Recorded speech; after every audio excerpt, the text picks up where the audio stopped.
Muito bem, vamos lá com ela, ou ele, na verdade. Senhorita Bira responde muito pelo pronome ele também. Vamos lá com senhorita Bira, que parece que sofreu um pequeno cancelamento no site da saúde mental. Vamos entender do que se trata. Lembrando que, olá pessoal do YouTube, bom dia, boa tarde, boa noite. Receba o nosso bom dia do chat das Capivarinhas. Vamos compreender do que se trata. E a pergunta é, a polarização da direita um dia acaba? Eu acho que não. Você acha que você tem mais um viés mais de esquerda. Sim. Uhum.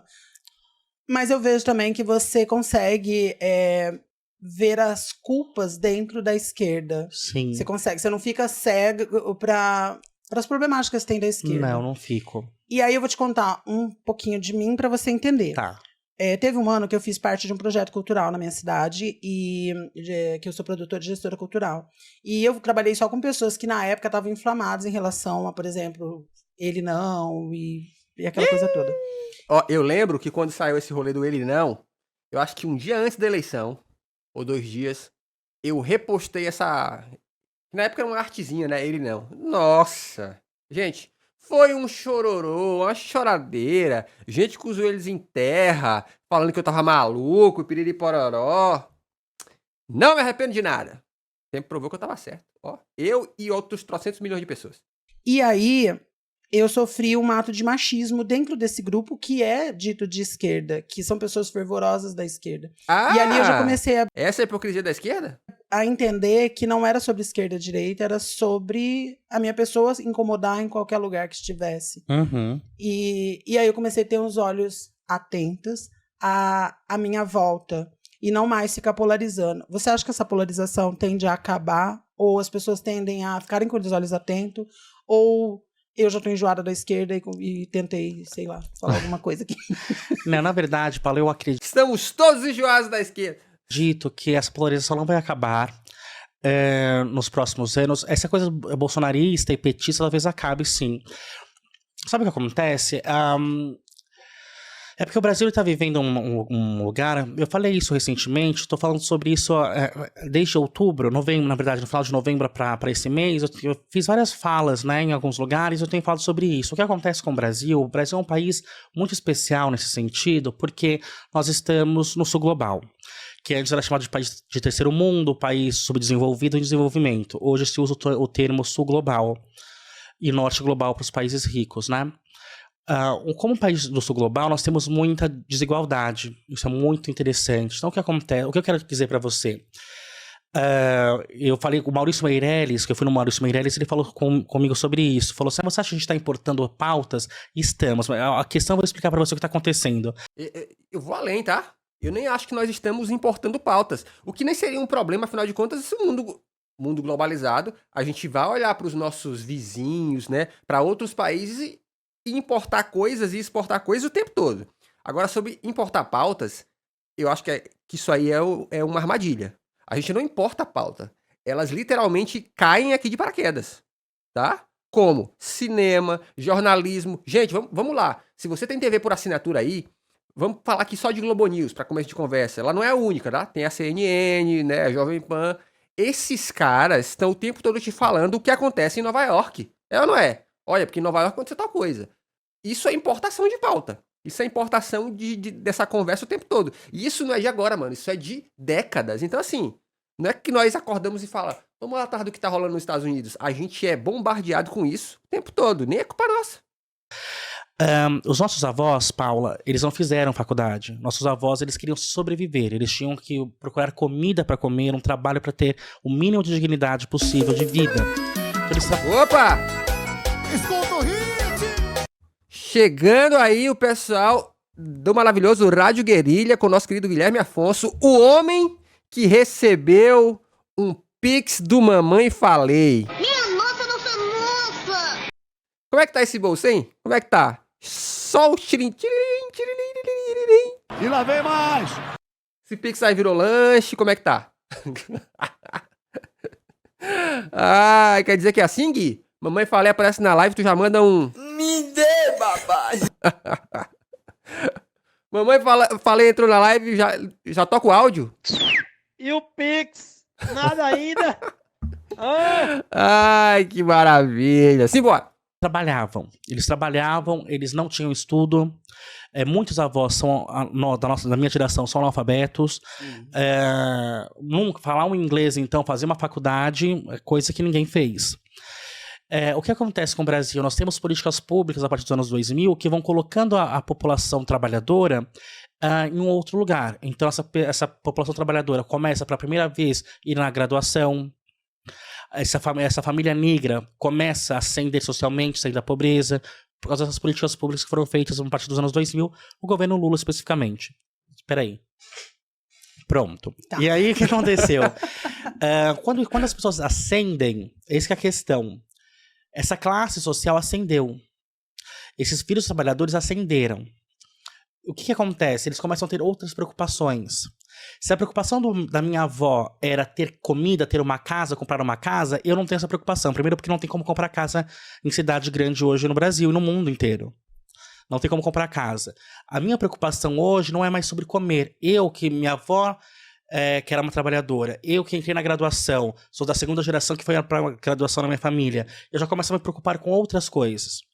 Então vira um país muito polarizado e desigual, porque essa classe média que se forjou a partir dos anos 2000, a menina começa a achar que o maior problema da vida dela é ser interrompida por um homem, que é o man interrupting. Ela começa a achar que o maior problema que ela pode enfrentar no transporte público é o homem abrir a perna demais e fazer manspreading. Ao mesmo tempo que essa classe média subiu a esse lugar e começou com esses temas são temas importantes, nós temos ainda pessoas passando fome no Brasil e colocando miolo de pão na vagina. 100 milhões de brasileiros sem saneamento básico. Então são vários mundos, são vários Brasis dentro de um só país, muito desigual. E nós não conseguimos ver isso. Então na Escandinávia, o maior problema realmente de uma mulher da mulher da Escandinávia é que o homem interrompa ela. Porque ela tá todo mundo comendo, todo mundo é branco, não tem racismo dentre as pessoas daquela sociedade, né? Tem o controle muçulmano, enfim. Então não tem nenhum problema para essa mulher na Escandinávia, não tem nenhum problema para a mulher de Upper West Side, Nova York. Não tem nenhum problema, mas nós temos. Então começa a aparecer, por exemplo, o Chavoso da USP falando assim, gente, os negros estão sendo assassinados na favela hoje por governos petistas, como é na Bahia. Enquanto nós temos outros produtores de conteúdo, comunistas ou de esquerda, falando sobre a Kéfera, como ela já se desculpou, mas a Kéfera falando no encontro com Fátima Bernardes que aquilo que está fazendo para mim é gaslighting. Entende? Por quê? Porque a Kéfera ela veio de toda essa lógica de enriquecimento de uma classe para políticas públicas, então agora ela não precisa mais se preocupar em comer. Mas nós temos aqui na ponta pessoas que estão preocupadas com isso sim. Então começa todo um discurso muito, muito desencontrado de todo mundo, sabe? Eu entendi, chat. E faz todo sentido, tá? Faz todo sentido. Trocando em miúdos, é isso. A gente tem uma desigualdade tão enorme no nosso país que faz com que as pautas, de certo modo, sejam pautas diferentes. E isso é usado propositalmente pela classe política para poder angariar voto, angariar a comunidade e falar, não, o problema não é esse, o problema é aquele. Então, o cara que tá passando necessidade de comer, das coisas mais simples, o político vai falar assim. E eu falo porque eu já ouvi isso de político e eu já ouvi isso de patrão, tá? Eu já contei essa história algumas vezes, que aconteceu comigo, que de alguém chegar pra mim e falar assim, ô Chocolate, tu tá sabendo da coisa que rolou no jornal? E eu não sabia. Por quê? Porque eu tava tão ocupado trabalhando que eu não tinha tempo pra ver jornal. E aí eu lembro que o meu chefe, pra me defender, falou assim, Fábio não vê isso não, pô. Fábio é um trabalhador, tá ocupado demais pra ver essas coisas. E eu fiquei pensando, mano, eu tô tão ocupado trabalhando que eu tô alienado do mundo, não sei o que tá rolando. Então, você vai ter a classe política que vai dizer assim, ó, esse fulano aqui não sabe disso aqui não, porque isso não importa pra ele. O que importa pra ele é o pão de cada dia. E ele não tá mentindo. Mas, ao mesmo tempo, esses problemas diferentes, eles também afetam a vida das pessoas, afetam a vida do trabalhador. E aí, a pessoa que já saiu do ponto de trabalhar pra ter o que comer, ele vai começar a pensar em outras coisas. Por quê? Porque agora ele já passou desse ponto da comida. Isso não é mais uma preocupação crucial pra ele. Aí ele começa a pensar em o quê? Na qualidade de vida, na qualidade de escola pros filhos, sabe? No transporte, tá? Começa a pensar em outras coisas. Então, essa diferença entre as pessoas, diferenças de problema, que obviamente são exploradas pela classe política, vai fazer com que sempre nós tenhamos uma polarização. Por quê? Porque o cara que tá no nível superior, e no Brasil acontece isso, o cara que é classe média, ele se sente superior e ele vai desmerecer, vai deslegitimar a luta do mais pobre, que ele vai falar assim, você não entende não, pô, você é pobre, a vida é mais que isso. E ele vai além, ele vai achar que o trabalho dele, que as pautas que ele gostaria que fossem representadas são mais importantes do que a pauta do trabalhador. É por isso que tu escuta o papo de esse trabalhador do Bolsa Família aí, ó, quer trabalhar não, isso aí é o governo que cria essas coisas, tá vendo? É por isso que até hoje, quando você vê uma imagem de assalto aí, o que a galera comenta? A galera que tem acesso à internet, que em geral é classe média, faz o L, tá vendo? É o pobre fazendo isso aí, ó, faz o L, é isso que o Lula quer, ó. Isso aí é coisa do Bolsa Família. Sendo que são esses mesmos caras, classe média, que fazem coisa pior, que desviam igual, que roubam igual. Então, eu entendo porque nós sempre teremos polarização. Por quê? Porque a classe política, mais do que nunca, usa isso. E, de novo, não é só a classe política, tá? A própria imprensa já fazia isso há muito tempo. A diferença é que a imprensa, como ela tem que, ó, jogar panos quentes pra galera que banca a brincadeira, ela fala, calma lá, calma aí, vamos pacificar, né? Paz, todo mundo juntos. Mas essa polarização sempre existiu. Só não vê quem não quer, né? Cega é o pior cego é o que não quer ver, né? Começa também num lugar que hoje, que é um grande problema pra mim na esquerda, que fui lançado no Twitter, foi aí que começou minha onda de ódio no Twitter, eu sou muito odiado lá. Em outras redes sociais não, no Instagram, no TikTok, no YouTube eu não sou odiado. No Twitter todo mundo é, né? No Twitter é o espaço pra todo mundo ser odiado. Mas foi quando eu falei sobre identitarismo, mas essa questão, porque nós vivemos uma democracia representativa, que as coisas são eleitas por voto. Por voto. Você vota e elege. Nós somos tratados como massa, Paula, em todo momento. Então a indústria cultural te trata como massa. A Adorno Horkheimer já tinha escrito sobre isso na Dialética do Esclarecimento. Nós somos tratados como massa o tempo inteiro, pela mídia, pelo cinema, pela moda.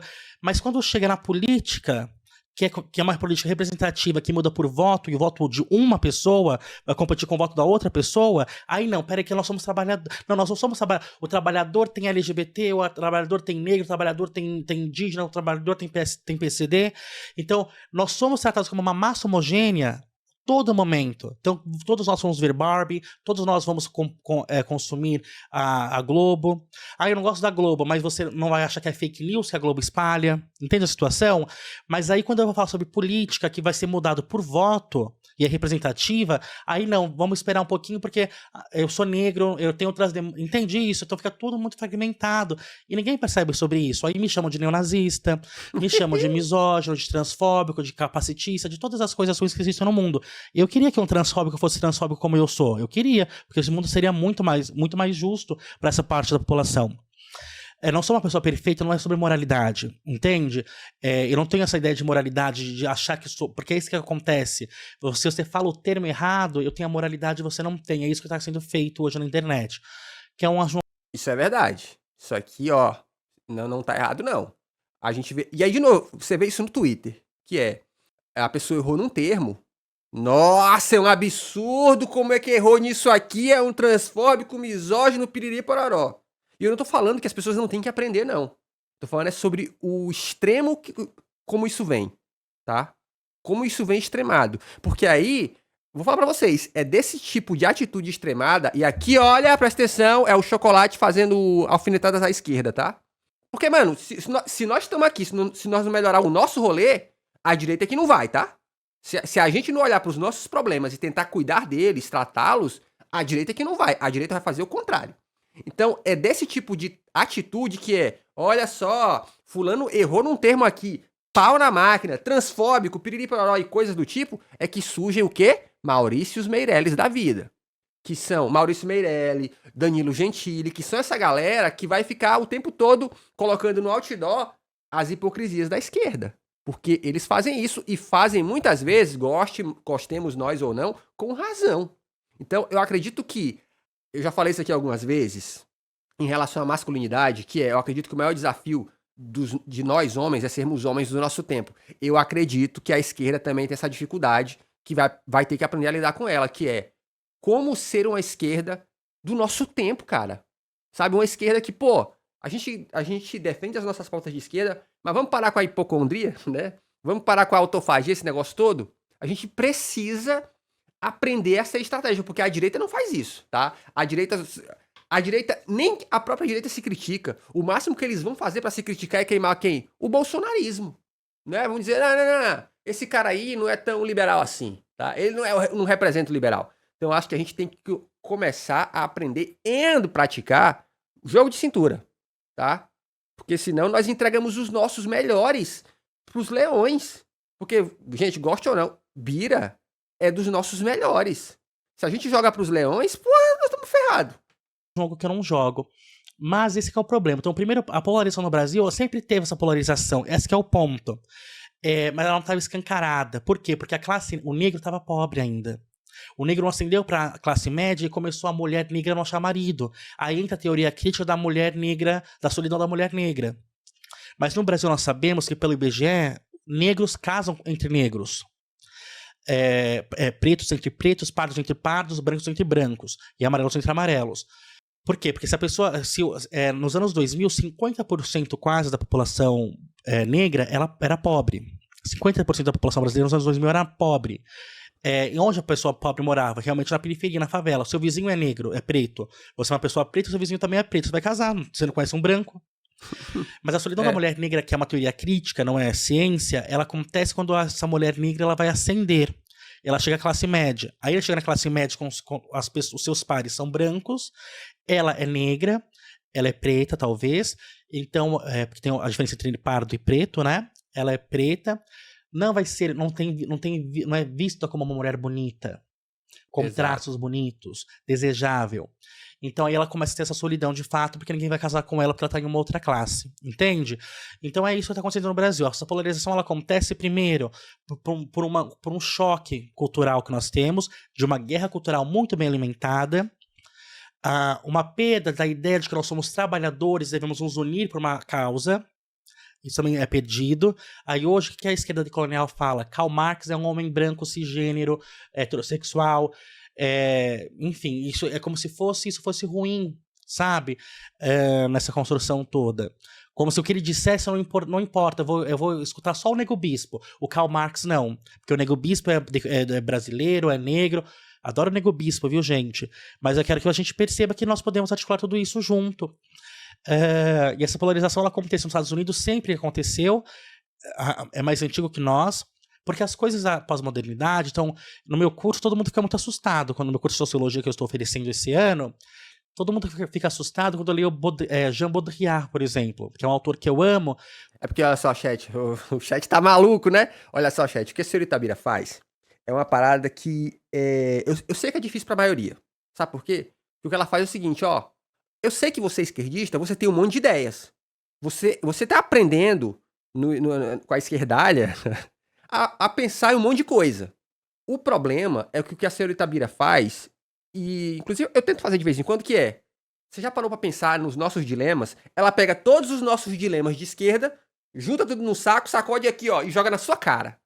E aí, esse é o desafio de pensar complexo. É de olhar pro tamanho das bombas que nós temos aqui e ficar... Caralho, mano, nós temos umas bombas. E eu vou falar pra vocês. Sabe onde é que eu vi isso a minha vida inteira acontecer? No universo gospel. E aí, toma a correlação. Se liga. O universo gospel é assim. O universo gospel entende que o universo gospel tem dificuldades, vê os problemas, mas ele é tão treinado a não questionar, tão treinado a não desobedecer, que quando você joga os problemas na cara, o universo gospel faz o quê? As pessoas fazem muito o quê? Não, calma lá, cara, peraí, não vamos criticar tanto. Calma lá, você tem que resolver esses problemas. Calma lá, calma. É sempre um calma lá.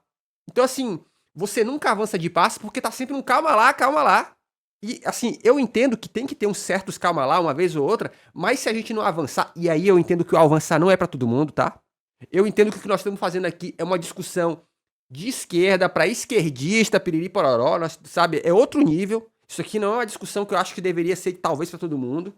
Mas ela deve rolar, sabe? É que nem matemática. A gente começa com mais ou menos, né? Soma, adição, depois a multiplicação, divisão, expressão de primeiro grau. A gente tem algumas discussões que elas são discussão de primeiro grau, irmão. Sabe? A expressão de primeiro grau. Que não é pra todo mundo, de certo modo, pelo menos não no primeiro momento. Existem fases pra chegar lá, mas precisa chegar. Essa é uma discussão que precisa acontecer. dentro do nosso desejo, esquerda, comunada, piriri pororó, nós temos desafios que são terríveis. O desafio é... devemos ser 100% otimistas? O problema que eu noto é que uma galera espera um otimismo da senhorita Bira que ela não tem e que ela nunca deixou transparecer que tinha e fica pistolita porque como assim ela não é otimista? Como assim ela não é otimista? Como assim ela não tá enxergando? Tem que ser? Eu acho que não. Eu acho que o pessimista nos faz enxergar a realidade. Mano, não é assim que vai funcionar. Sabe? Eu queria que o mundo fosse assim, mas existe uma outra realidade. O pessimista serve para nos fazer enxergar aquilo que a gente no otimismo não enxerga. E que por não enxergar, às vezes acredita que não existe, às vezes resolve não olhar para poder cuidar daquilo. Talvez o realista chocolate. É isso. Eu acho que bem no fim das contas é isso. Como assim não parece que cresce, né? Então eu acho que antes da gente pirar, a gente devia observar o que está sendo dito e pensar. Cara, tem razão. Aí nós temos um desafio. Ah, mas será que ao olhar pra isso eu não vou ficar pessimista e não vou querer fazer nada? Aí é com você. Se você acha que a vida é pão e circo, que é só ser otimista que resolve as coisas, porque eu te garanto, não resolve. Não resolve. A nossa mudança pessoal, a nossa vontade de fazer mudar, por si só não causa mudança. O mundo continua uma desgraça, irmão. Quando ele fala sobre a pós-modernidade, todo mundo fica assim, nossa, mas ele escreveu isso em 1981. E não tinha nem celular ainda. E é exatamente isso, porque o Brasil é tão atrasado que se você for ver sketches, o George Carlin, que foi considerado o maior humorista de stand-up do mundo, nos anos 90 ele tá falando sobre coisas de hoje, pra gente. Por quê? Porque eles já passaram por isso lá. E nós estamos passando agora, por causa dessa ascensão dessa classe trabalhadora que conseguiu chegar à classe média. Então aí começa essa polarização, porque as pessoas começam, agora a pessoa que antes, minha avó não pensava sobre política, porque ela tinha que comer. Agora eu penso sobre política, por quê? Porque eu já como, eu já tenho conforto, já estou na cidade, já tenho esgoto, já tenho lugar para morar, já tenho previdência social, já tenho um convênio médico que o meu trabalho me dá. Então eu vou procurar outra preocupação para minha vida, que é a política, e aí eu me coloco nos movimentos sociais. Eu ficaria aqui horas te ouvindo. Ah, que fofo. Deixa eu te falar, eu vou usar eu quero entrar em 2 assuntos que você tocou aí, ainda no mesmo assunto. Tá bom. Eu guardei um dado aqui. Gente, eu tô pegando o celular pra pegar o dado, tá? Povo maravilhoso que critica quando eu tô no celular. Mas não é pra olhar Instagram. É porque eu guardei... Ela vai no Grindr rapidinho? Eu vou no Grindr rapidinho. Eu guardei aqui. São dados e informações tiradas do IBGE, tá bom? De 2022 a 2023. Então, esses dados podem ter dado uma alteradinha, mas é só pra gente ter uma base pro nosso diálogo. Tá. E...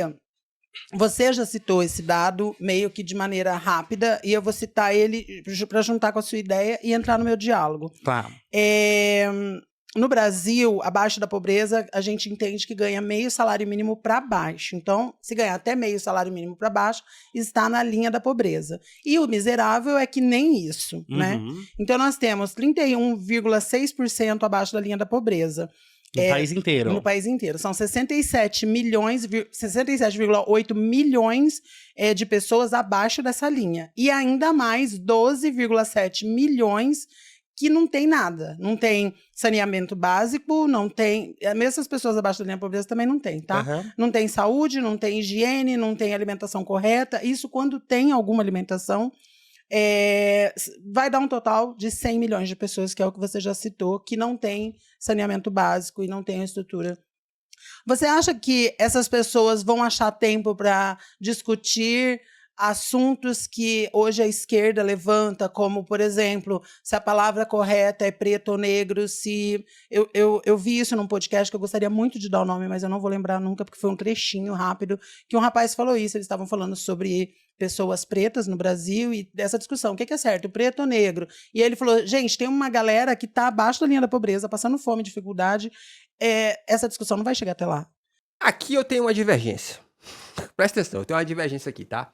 Uma vez eu vi o Silvio de Almeida responder ao professor...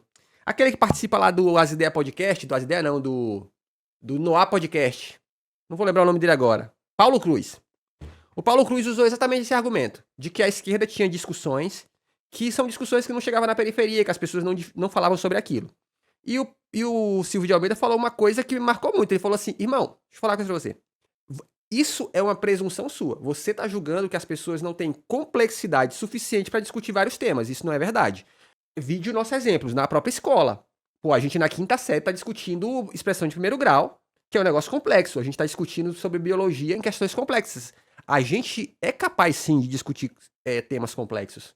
Eu acho que essa presunção de que, ó, é porque as pessoas não têm dinheiro suficiente para poder pensar em discussões um pouco mais complexas, eu acho que ela é boba, tá?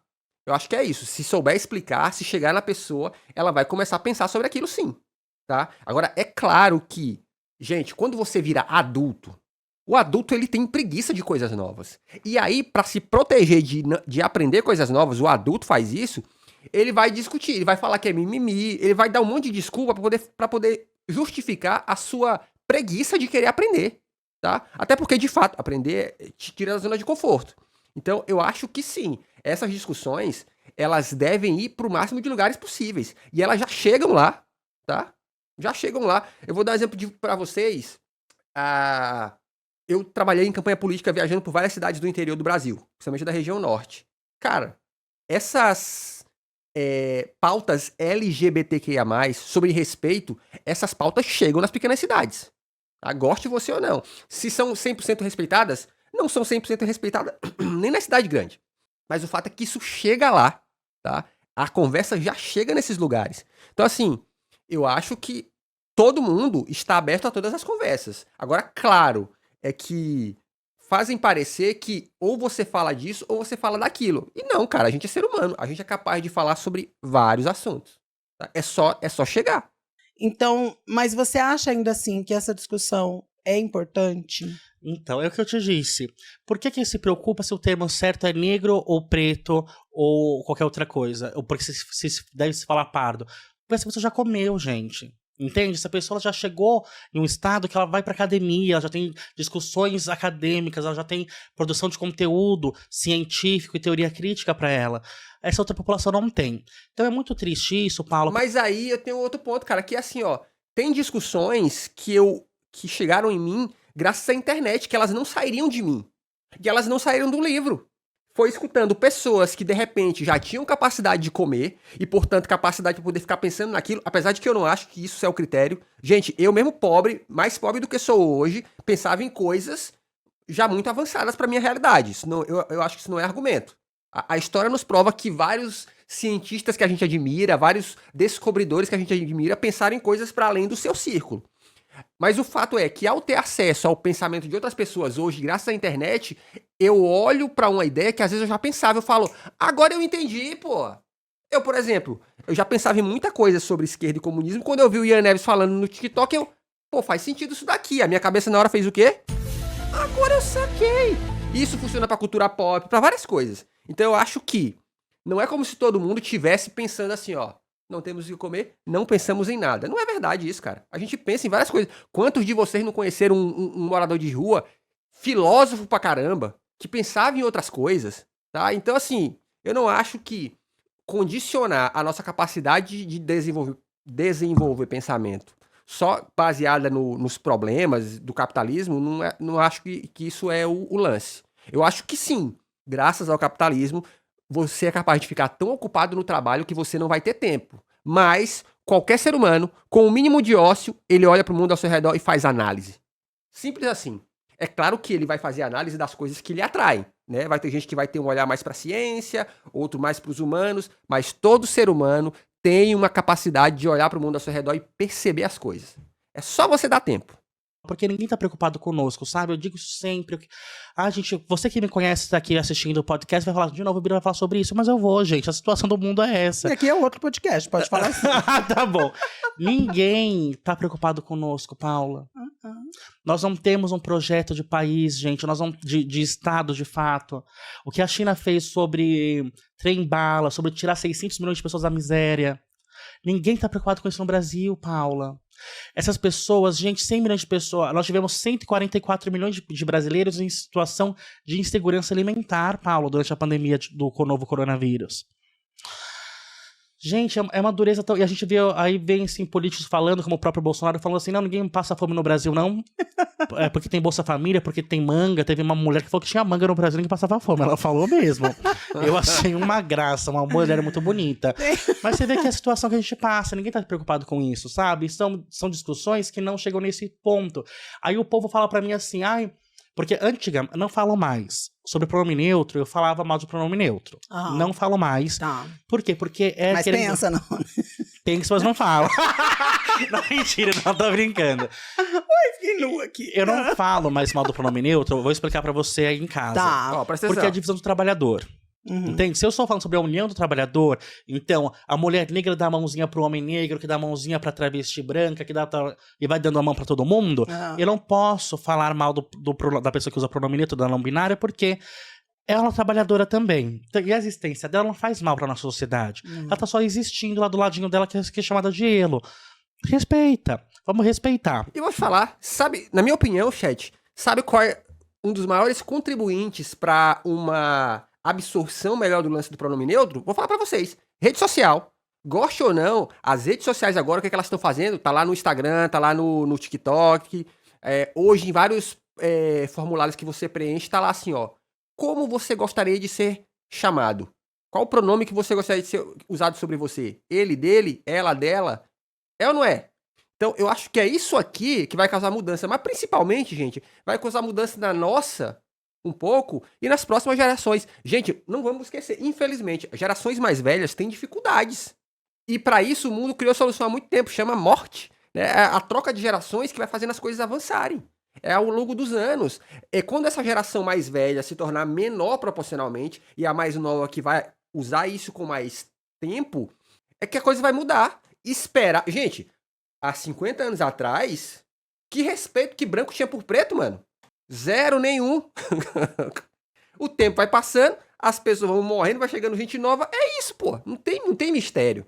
Então esse papinho de fica aí, eu não quero chamar. Aí fica uma galera branca hoje na internet. Eu vejo isso acontecer, vocês sabem disso, né? Gente classe média falando, porque ele, dele, é um problema pra língua portuguesa. A galera fazendo um esforço pra não tratar os outros como as pessoas querem. O problema é que a gente também, muitas vezes, tem um pedantismo, né? Da pessoa que agora tem que me chamar assim. Eu acho que a gente tem que caminhar para uma convergência. Eu acho que quando surgem figuras como o senhor Itabira, que fala o seguinte, eu já vi ela falar isso várias vezes, Pablo Vittar também, cara, a Pablo Vittar já fez isso várias vezes. Toda vez que pergunto, você quer ser chamada de ela ou de ele fala, tanto faz. Sabe, a Glória Groove também faz isso. Ou seja, quando ela fala tanto faz, ela tira um peso das costas da pessoa que tá com o cu na mão na hora de falar com a pessoa. Porque ela fica preocupada, será que se eu falar errado, essa pessoa vai fazer um escândalo, um escarcéu? Tá ligado? Então, assim, eu acho que são esses passos que vão fazer as coisas avançarem. Então não falo mais sobre isso, mas quando eu falava sobre disso, falava... Inclusive aqui, fazendo um paralelo, não é a luta igual, tá? Mas eu lembro quando eu era criança, e até a virar adulto, eu sofria de certo modo com isso, porque as pessoas me chamavam de tudo, menos pelo meu nome. Então era o preto, o moreno, o alto, o magrelo, o Fabão, qualquer coisa, menos o meu nome. Sabe por quê? Porque eu sou de uma minoria, né, gente? Com uma pessoa branca isso não acontece assim, tá? Não se mantém assim por muito tempo. Então isso, assim, é muito comum no Brasil. Então a gente precisa, literalmente, é o desafio como sociedade de aprender a lidar com essas coisas. Você só pode lutar por uma causa, né? Não pode falar sobre outra coisa, só pode falar sobre... Mas é isso, porque olha os dados que ela traz pra gente. Nós temos, eu fiquei sabendo, Paula, não sei se é verdade, me contaram esse final de semana, 900 mil paulistanos vivem com menos de R$20 por dia. 900 mil, é quase 1 milhão de pessoas em São Paulo vivendo com menos de R$20 por dia. Ou R$20 por dia. Que é abaixo da linha da pobreza. Então você repara e ninguém tá fazendo nada, sabe? Então assim, não vamos discutir outras coisas. Então você quer discutir essas coisas, quer discutir sobre não binariedade, quer discutir sobre todas essas coisas, veganismo e tal. Respeito muito, discuta, porque... Olha aí tu cresce e se chama de chocolate. Fica igual, né? Chocolate, acabei de chegar de uma entrevista de emprego, fui contratado. Aê, pô, vitória do trabalhador. Aí, cadê o... E lá vem mais! Vendo aqui, aqui ao vivo, a gente dando boa notícia. Faz sentido pra você, pra sua narrativa, pra onde você está. mas de fato o buraco é muito mais embaixo. Nós temos carências alimentares de fato no Brasil.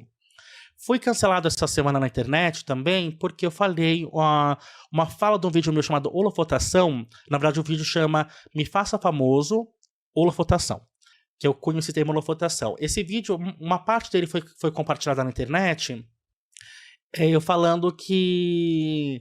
Eu falo assim nesse vídeo, que o que nós devíamos fazer na esquerda era colocar esse bando de esquerdomacho que tira foto de mulher pelada na Santa Cecília, que agora é moda. Lá na Santa Cecília, vai lá no terraço, não, vou fazer um nu artístico com você e tal. E é isso que o povo faz. Pegar esse bando de esquerdomacho e pôr pra fazer flexão. Pra fazer coisa tática pra conter repressão física. Por quê? Vamos fazer uma marchinha da maconha. A polícia sente o sarrafo em todo mundo, vai todo mundo com o rabo quente pra casa, e até quebra a perna, você não consegue correr, não consegue fazer nada.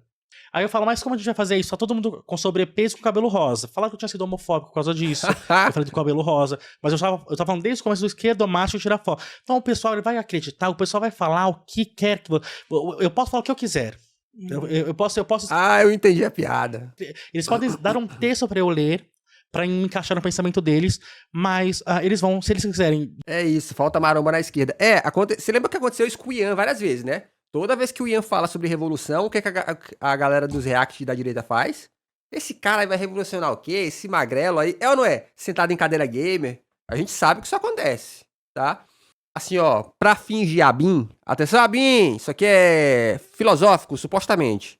Errado não tá. Se você tá falando muito de revolução aí, você sabe que você precisa ter aquilo que é preciso pra poder esmagar a rata, tá ligado? Você tem que ter uma preocupação com vários aspectos. Não é à toa que nisso eu admiro o Jones Emanuel, que é um homem gigante e que faz lutas, né? O cara tá pronto pra certos rolês. Então assim, não dá pra brincar disso. Eu acho que minimamente nós temos que nos preparar. E aqui, ó, vou fazer de novo correlação com o mundo gospel. Presta atenção. Eu já fui nos cultos de uma certa igreja famosa. Uma igreja... Sabe quando a igreja é grande? Que ela domina tudo? O espaço. Sacaram? Sacaram? E ele falava isso claramente para as pessoas. Ele falava assim, eu quero que daqui nós tenhamos ministros, juízes, piriri pororó. Porque aí, quando nós estivermos dentro das estruturas de poder, vão nos respeitar ainda mais. Então, o meu querido Zavak lá no Teclas, ele fala assim, ó, meu sonho é que pelo menos 1000 pessoas lá do Discord da Soberana passem nos concursos aí. Que é pra nós ter gente inside, assim, né? Então, eu acredito nisso também, cara. Honestamente, assim, a gente precisa ser inteligente. Eu acho que enquanto o mundo não fica do jeito que a gente quer, a gente precisa se preocupar de estar o melhor posicionado possível. Então, ó, vamos estudar, vamos trabalhar pra gente estar nas posições. Bem posicionados. Porque senão, mano, sabe o que vai acontecer? A gente vai ser atropelado. Agora não vão te atropelar se você for o doutor, senhor juiz, tá ligado? O doutor, senhor respeitado na cidade. Tá? Sabe? Alguém que pode se proteger minimamente. Lembra do Mamãe Falei, todo cheio de dedos pra falar do Eduardo Moreira. Por quê? Porque ele sabe que se ele brincar, ele toma uma de volta. Tá? Então nós temos que nos proteger nesse sentido. E aí, gente, isso aqui é pensamento tático estratégico. Tá? Eu posso ser o mais doido possível, mas na hora que eu consigo pegar fogo, eu tenho que ter proteção. Minimamente, sabe? Tipo assim, é pra contratar um advogado, é saber me proteger, é saber me defender, proteger juridicamente, às vezes até fisicamente, tá ligado? Então, assim, nós temos que ser espertos. Não dá pra gente ficar só aqui, atrás do computador e falando, não, porque a revolução tem que ser assim. Não, porque não pode criticar nem A nem B. Irmão, eu acho que nós temos que estar pronto pros melhores cenários, né? Pros melhores, mas sempre contar com, esperar pelo pior. Distorcer eles vão. Então disseram que eu tinha sido homofóbico, que eu tinha sido gordofóbico, que eu tinha sido... Aí riram de mim, um cara compartilhou, teve mais de 6.000 curtidas, falando assim, engraçado, esse cara de batom com o aparência da minha avó falando sobre malhar e cabelo rosa. Tá vendo? Que é engraçado porque critica uma suposta homofobia, uma suposta gordofobia, sendo gordofóbico e sendo homofóbico. Enfim, é engraçado, mas enfim...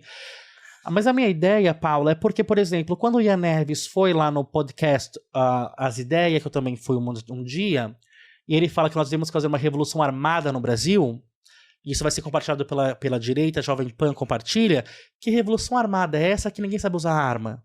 Você vai no PCdoB e fala, oi, quem sabe usar uma arma aqui? Quem consegue pular um muro? Quem faz um parkour? Quem consegue... Ninguém. Então, como você vai fazer uma revolução? Eu não quero fazer revolução. Eu sinto sincero, gente. Eu quero sim um mundo mais justo. Eu quero sim que nós tenhamos alimentação para as pessoas. Eu quero sim que o agronegócio pague mais de 19 mil reais. Que foi isso que ele pagou ano passado, viu?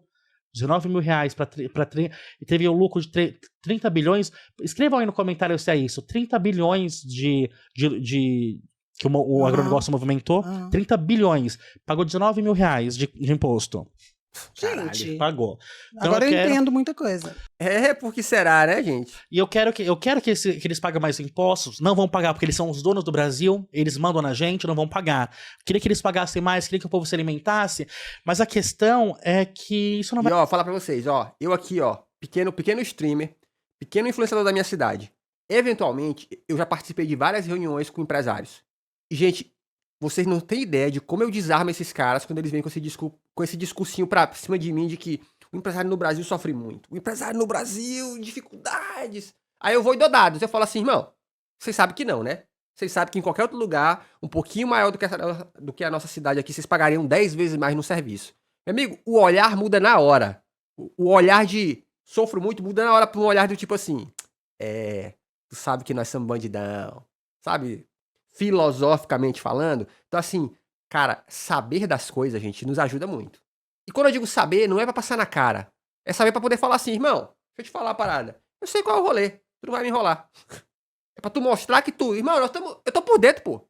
É por isso que, politicamente, tem muito cara de esquerda que tá aí vivo politicamente. Por quê? Porque basicamente, ele sabe dos rolês, tá? Então nós temos que saber dos rolês também. Vai acontecer. Você entende? Ninguém tá preocupado conosco. Ninguém tá vendo o que nós estamos passando. Não está. É muito triste, mas esqueci. Gente, eu lembro que eu tô só no meu interrupt aqui. Eu lembro que eu trabalhei uma vez numa empresa que tinha um moleque novo que ele era crente que se a polícia prender um cara porque tava com uma certa quantidade de droga, era porque ele tava com uma certa quantidade de droga. Quando eu revelei pra ele que quem classificava isso era o policial, se o cara era traficante ou não, era o gosto do policial, a cabeça dele explodiu. Então, assim, muitos dos nossos não sabem como o mundo real funciona, irmão. E por não saber, aí fico nessas discussões do sexo dos gêneros. Mas será? Mas aí você não tá olhando por outro lado? Você não tá sendo pessimista? Irmão, eu tô sendo realista, a realidade me prova que eu sou o menor de todos aqui. Se eu vacilar, eu tomo vapo. Tava falando, você me lembra? Esqueci totalmente. Era uma receita que você tava falando de um bolo de cenoura. Tá tudo bem, meu amor. Deixa eu te falar, mas ainda assim... Peraí, mas então, tá, eu quero sim tudo isso, eu quero tudo isso. Mas, gente, eu não estou falando sobre revolução, eu não sou comunista, eu não estou falando de revolução comunista na internet. Eu não estou falando que eu vou me filiar e ser um comunista no Brasil, porque ninguém quer revolução. Ninguém quer, Paula, revolução. Vou falar sobre isso também. Eu quero. Mas ninguém tá fazendo nada. Eu também quero uma revolução, mas o que eu vou fazer agora, dia 23? Eu tô indo pra Argentina comer carne cara e gostosa na Argentina. Que é uma revolução. Que é uma revolução. Você entende? Então é isso que eu tô fazendo. Então eu não estou falando que eu vou... Agora, se você quer fazer revolução, como você vai fazer revolução? O outro rapaz me mandou mensagem falando assim, ai, Bira, que palhaçada que você fala, para com essa ladainha de falar que de esse militarismo, esse masculinismo. E o cara com o símbolo do comunismo, o foice e martelo, e da Palestina. Ele não sabe que a Palestina está sendo dizimada porque não tem poder bélico? Porque não tem articulação geopolítica? Não sabe, não parece que não sabe. Ele é comunista e a revolução vai ser feita como? No podcast, vai fazer um podcast de revolução no Brasil. E como vai fazer revolução no Brasil se o povo não sabe, o povo não tem alimentação? O povo não sabe o que é comunismo. E volta naquilo que a gente falou. Tá com fome, mas vai lutar por... Vai lutar como? E eu aprendi esses tempos, Paula, porque eu sempre fui muito de não acreditar no poder individual. Eu sempre falei que as pessoas eram grupos. Isso foi muito específico na minha vida inteira. Então, por exemplo, tal pessoa fez isso. Então, Bolsonaro. Eu vou fazer um vídeo sobre o Bolsonaro ainda no meu canal, talvez semana que vem. Ixi. Faz antes de ir pra gente. Eu vou fazer esse vídeo sobre o Bolsonaro. E o que eu quero falar nesse vídeo? É quase uma justificativa do porquê ele é assim. Juro por Deus. Eu quero mostrar por que ele... É uma matéria que eu li, e articulei com outros assuntos que eu tinha lido sobre o Bolsonaro, mostrando por quê, explicando, fazendo o vilão. Sabe aquela coisa do quando a gente vai ver o vilão, por que o vilão ficou dessa forma? Tem uma explicação. Você é você, Paula, pela sua trajetória de vida. Verdade. As coisas que te atravessaram. E assim é comigo. Então eu respeito as pessoas que falam mal de mim na internet, que elas estão lá com suas vivências. Mas o que eu percebi agora? Que o indivíduo tem culpa. Eu achava que não tinha, Paula. Eu achava que o pobre, ou que a classe média, ela estava cega, ela conseguia ver além, porque ela foi obrigada a fazer isso, entende? Uma coisa assim? Justificando porque algumas pessoas têm algumas ações. Isso, por exemplo. Porque, por exemplo, o preto às vezes é racista, o LGBT é LGBTfóbico. Isso justifica também. pelo sistema todo como Isso também, mas isso. não era exatamente esse ponto. Era, Tá. porque, era o ponto assim. A classe média paga. A classe média, muito triste de classe média. A Marilena Chauí vai falar que tem que morrer. Mas eu tenho dó da classe média. Por quê? Porque a classe média, ela paga o imposto de todo mundo.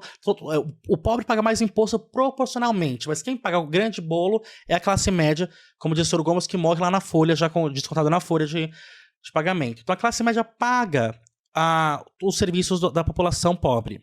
Tudo bem? Como nós vimos, o rico paga 19 mil reais, o agronegócio 19 mil reais, não pagou porra nenhuma. Meu pota, se eu vou ver o que eu gastei de maquiagem esse ano, 19 mil reais não tá pagando. Eu gastei 14 mil reais na Shein. Olha! De setembro até hoje, essa roupinha é da Shein, tá amarrotadinho, mas é bonita. Mas enfim, Paula, olha a situação que eu tô te contando. Eu comecei a perceber que a classe média, ela paga esse imposto, ela sustenta, mas a classe média, ela não usufrui do serviço público, esse que é o problema. Então, É verdade. a classe média... É verdade. Olha só, gente, olha só. Porque a classe média, a primeira coisa que ela faz, até porque ela é dominada muito cedo pelo discurso da privatização, até porque esse discurso também a beneficia, né? Afinal de contas, se eu tô dentro de um sistema onde eu fomento, incentivo a privatização, porque são eles que também serão os agentes privatizadores. Ou seja, se eu falo assim, quando eu falo privatização, tô falando de tudo, tá? Não tô falando só de coisa grande, não. Quando eu falo, o negócio é abrir empresa, porque será do bolo deles que vão surgir empresas. Sabe? As empresas mínimas, a padaria, o comércio que vende café, essas coisas todas, né? Só que essa mesma classe que vai pagar tanto nominalmente, tanta grana, é a classe que vai não usar esse dinheiro de imposto. Por quê? Porque ele não vai colocar o filho na escola pública. Ele não vai usar o serviço público de saúde, normalmente, ele vai pagar plano de saúde. Então, literalmente, ele acaba sendo mais achatado. Porque o pobre, por mais que seja pobre, o cara, até por não ter grana, ele não vai gastar dinheiro na escola particular. Porque ele nem tem, né? Ele não vai pagar plano de saúde, porque ele vai usar o SUS, tá ligado? Então, e obviamente também, a classe média é muito seduzida a gastar dinheiro pelo discurso de quem é rico, né? De que, agora, coloque seu filho na melhor escola. Gente, eu já vi gente, isso é doido, né? Eu já vi gente que nem tem filho, já entrando numa discussão filosófica de que quando tiver filho, vou colocar em escola particular, porque a escola pública é só violência. Aí eu fico lembrando de mim, eu fico, mano, eu estudei numa escola violenta. Mas, mano, todo mundo também tava lá, tá ligado? E assim, a gente aprende com a vida, né, jogo de cintura.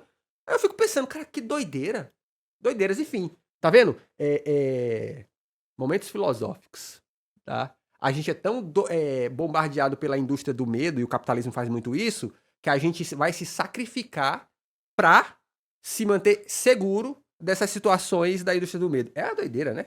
Então, meu filho tem que ir pra escola particular, eu preciso ter um plano de saúde urgente, o meu cachorro vai gastar 3 mil reais por mês porque ele só come ração premium, piriri, pororó. Você tá ligado? Umas coisas assim. Quem vem de classe muito pobre, que é o meu caso, é surreal como a gente acaba tendo uma vida que a gente considerava vida de rico. Porque, por exemplo, meu cachorro comia sobra quando sobrava, tá ligado? Hoje eu tenho um gato que come só ração e ração cara, pô. Se ele não comer ração lá molhadinha, ele fica ui, ui, ui, ui. Ui, que sofrimentinho. Não quero comer, vou cagar duro. É umas coisas assim, pô. É uma doideira. Quando você para pra pensar, tá só fazendo aqui a análise, você olha e fala, caralho, mano, que parada. Paga pela saúde pública, paga pela educação pública, mas não coloca o seu filho na escola pública, porque não tem qualidade. Não coloca o seu filho no sistema de saúde público único, porque não tem qualidade. Então ela paga 2 vezes. Eu achava que isso era um problema social, que devia ser visto, que isso devia ser articulado com a política. Ninguém se importa. Como é que é? Olha lá, ó, comentário aí, ó. O pobre é quem sustenta com pagando todos os impostos sobre consumo. A classe média usufrui sim dos impostos por toda a infraestrutura que recebe. Segurança pública, SUS, vigilância sanitária, vacinas. Não vai para a escola pública, mas vai para a universidade pública. Outros tanto. Bom ponto, cara. Excelente ponto. Pera aí, aqui, ó, cadê? Tem um botão para isso? Aqui, ó. Atenção! Excelente ponto. Porque tá aí, né? Coisas que fogem do nosso radar, né? Não vai para a escola pública, mas vai para a universidade pública. Pegando o melhor do nosso ensino. Isso é verdade, porque a faculdade pública ela é muito bem vista, né? Excelente, hein? Excelente ponto de observação. Ou, eu lembro, chat, quando eu descobri o negócio chamado... como é que é? O lance do imposto de renda, como é que é o nome? Restituição. Quando eu descobri, chat, restituição do imposto de renda, a minha cabeça explodiu. Eu falei, como é que é? O cara manda umas notas pro governo, piriri pororó, e ganha dinheiro de volta? Pobre é muito fudido mesmo. Na época eu pensei assim, eu falei, mano, é fudido. Eu tive algumas experiências na vida, gente, que me fizeram ter certeza de que o pobre é feito pra se fuder. Uma dessas foi essa, assim, né? Quando eu descobri o lance da restituição de imposto de renda. Eu fiquei, caralho, mano. Outra coisa foi quando eu, por conta do trabalho que eu tinha na TV, eu assinei Sky HD Plus piriri pororó. E eu lembro que a primeira vez que eu vi uma imagem Full HD, eu falei, caralho, a gente não tem noção do mundo que existe fora dos muros da pobreza. Vários mindsets explodidos. Mas eu comecei a perceber que tem culpa do indivíduo também. Eu estou me relacionando agora com psicanalista, e eu sempre odiei psicanálise, exatamente porque a psicanálise em Portugal, quando a gente estuda a história de Portugal...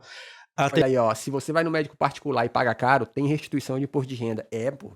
Pô, quando eu descobri que os caras faziam restituição de faculdade, mano, de escola, sabe, de curso, o cara faz um curso aqui caro, mete no imposto de renda e ganha restituição. Eu falei, cara, nós estamos fodidos mesmo. Teve a revista... O modernismo em Portugal teve 3 fases, né? A primeira fase foi de uma revista que é onde que estava como é o nome daquele grande ator? Fernando Pessoa. Então, o Fernando Pessoa ele faz parte dessa primeira leva. Enfim, são 3 levas. Uma é mais socialista, que queria falar sobre o social, sobre como a elite estava colocada. E uma terceira era mais da psicologia. Então, falava mais sobre o poder do indivíduo, não do social. E era mais uma coisa mais, realmente, que servia mais um fascismo que estava ali tendo o Salazar? É Salazar? Não, né? Salazar. Enfim, então, eu tinha essa visão da psicanálise, que a psicanálise ela colocava a culpa no indivíduo, e não no sistema inteiro, não na sociedade, no social. Mas eu comecei a perceber com esse rapaz que eu estou me relacionando agora, que é psicanalista, de fato tem problema. Por exemplo, gente, eu não sei se vocês sabem, no Rio de Janeiro hoje, quem vive em zona de milícia paga R$30 mais caro o gás, porque o miliciano pega parte dele. Entendi. Então, na zona de milícia, me contaram que é R$30 a mais que você paga pelo gás. Gente, por que as pessoas não se juntaram e queimaram o miliciano pra deixar em praça pública, como se fosse Tiradentes, mostrando... Eu sei por quê. Quem fizer isso de novo conosco... Então, as pessoas, elas são coniventes. É isso que eu não acreditava. Não, mais ou menos, né, porra, aí é porque nem todo mundo, né, senhor Dabeira, tá nesse ponto de querer tirar a vida dos outros. Fora que a gente tem uma educação cultural cristã muito forte, de que, ó, não combata o mal com o mal. Fora que o miliciano é malvadão, né? Pô, eu tava vendo no Fantástico ontem, o cara morreu na porta do bar pra variar, né? O bandido chegou lá e matou o outro miliciano. Então, assim, não é assim, né? Seria legal, entre aspas, eu ia falar seria legal se fosse, mas acho que é perigoso. Mas não é assim que funciona, né? Antes eu achava, não, as pessoas não são coniventes, as pessoas estão enganadas, as pessoas estão na ideologia, porque para Marx, ideologia é falsa consciência. Então, nós temos... Qual que é a ideologia? Deus ajuda quem cedo madruga. Por quê? Você tem que trabalhar. Então, essa ideia de ideologia para Marx é isso, é a falsa consciência.